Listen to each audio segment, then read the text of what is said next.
అంటే నిజానికి లక్ష్మీదేవి ఉండాలంటే మనం చక్కదిద్దుకుంటే మనమే ఆవిడ తప్పకుండా వస్తుంది. సుమాని భీష్మాచార్యుల వారి యొక్క ఉవాచ.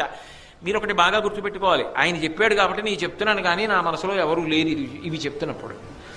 కాబట్టి అన్యమందిరగామిని, ఎప్పుడు ఇంటికి తాళం వేసి ఎక్కడికో వెళ్ళిపోవాలి, తన ఇంట్లో తాను ఉందామని అనుకోకపోవడం. ఇంకా అంతకన్నా నీ వ్యాఖ్యానం చేయాలి. అధిక నిద్ర అయిన మానిని, ఎప్పుడూ నిద్రే, ఎప్పుడూ పడుకోవడమే. ఇంకా నాకు దానికి వ్యాఖ్యానాలు వద్దు.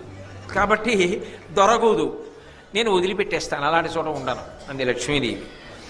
అర్జనీ తటాక తరుషండ పుష్పవాటముల నిలుతూ, బాగా తామర పూలు విరిసినటువంటి కోనేరు ఉందనుకోండి, అక్కడ నేను ఉంటాను.